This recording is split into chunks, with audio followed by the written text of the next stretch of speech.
more than a century, Massachusetts was home to a mighty fleet that plied the oceans on the hunt for whales. Today, only one wooden whaler remains, the Charles W. Morgan, which is owned by the Mystic Seaport Museum. Fresh off a complete renovation, the Morgan is now sailing New England's waters once again.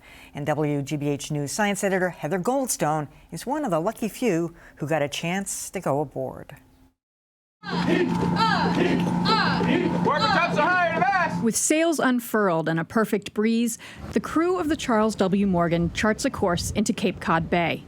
She's on the hunt for whales, just as she would have been a century ago, says conservation biologist Joe Roman. This boat was based on the fact that the only value really a whale had was in barrels of oil, as you can see from the try works there. But today, the large cast iron trying pots that rendered blubber into oil are filled instead with scientific instruments. And those aboard are armed with cameras, not harpoons. The Morgan's reunion with the whales she once hunted is now cause for reflection, celebration, and a touch of humor.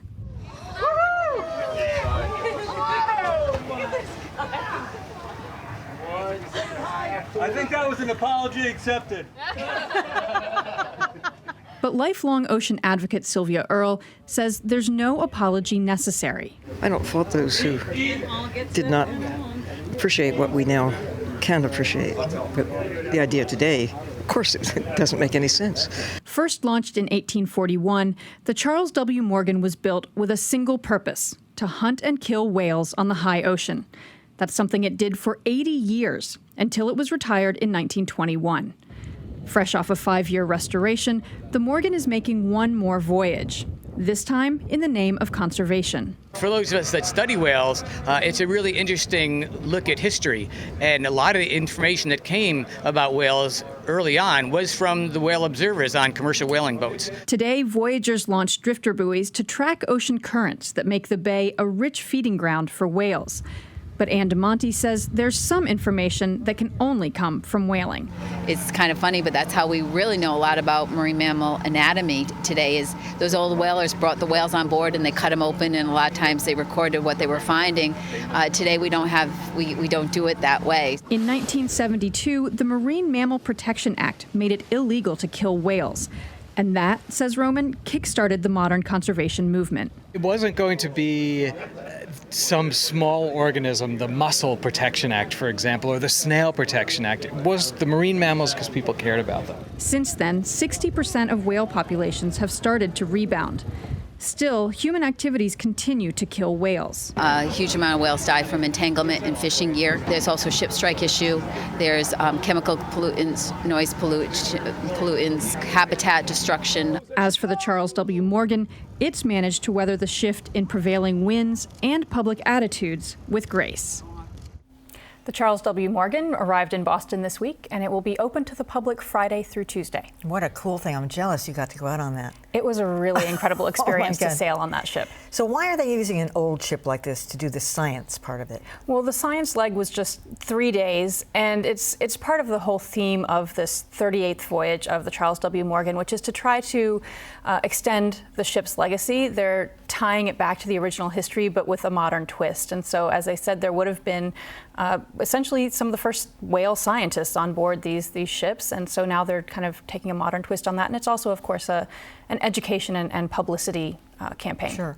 Well, so now that it's been renovated, and I know there was a whole documentary made about the renovation, is it going to go out on more voyages, or? Well, as you say, they spent 5 years, $7.5 million renovating this thing. And it started in part because the hull, underwater part, had relatively little work done on it. The top had been rebuilt something like 4 times in its history, but because it had either been in salt water or for a period of 10 or 20 years buried in sand, actually, on a millionaire's property in the 20s and 30s, it hadn't really needed a lot of work. So they started with that and then did this whole refit. And the short answer is no, this is not going to be a regular occurrence, because just to get up back to Mystic Seaport, they have to go up a river, and it's so shallow that they will not only have to take all of the modern equipment that they put on it, the navigational equipment and that sort of thing, they actually have to take the sails off.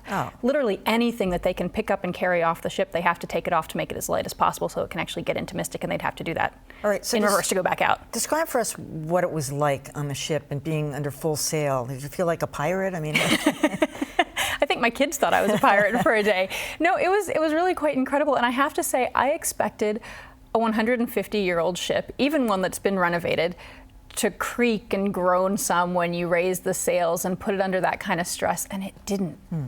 It was smooth and quiet. It was really quite amazing, and it was an interesting feeling to be on the ship, and you could look around on the deck and really feel like you were back in history. But then we had all these other boats around us, including one of the National Oceanic and Atmospheric Administration's research vessels, and another large power yacht, and a historic fishing boat. And so it was all this just mishmash of history sailing out onto Stellwagen Bank. So you were on board when one of the first whales was spotted. What was that like?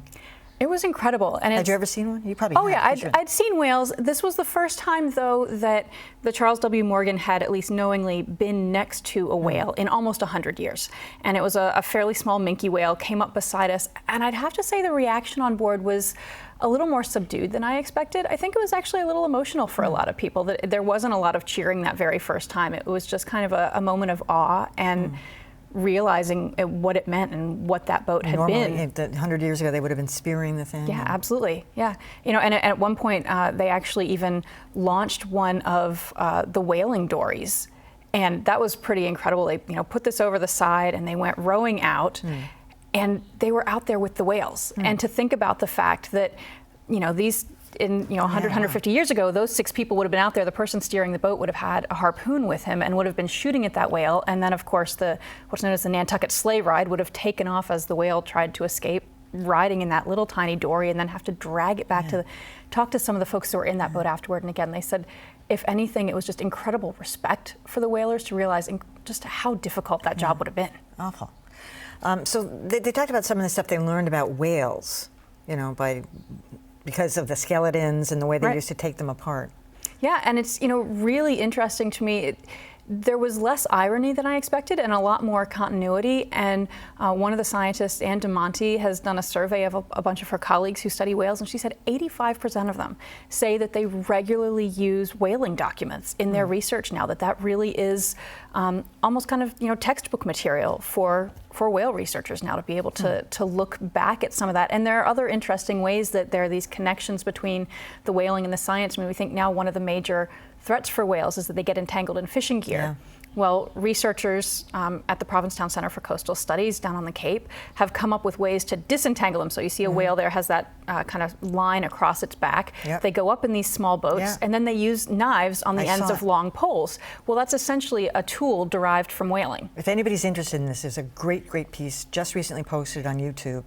I can't remember how I found it. It took them about 20 minutes, but they free a young humpback whale. It is so dramatic. It's incredible, and it's dangerous work, just like whaling was. And like I said, a lot of the tools, actually, the same thing. A lot of science now, because of the Marine Mammal Protection Act, they can't cut them apart if they can't kill them and cut them apart. So a lot of science relies on stranded animals. And again, a lot of the tools that they use to do the necropsies, the whale version of an autopsy, are essentially whaling tools. Well, like I said, Heather, that was very cool. It was. Thanks for joining us.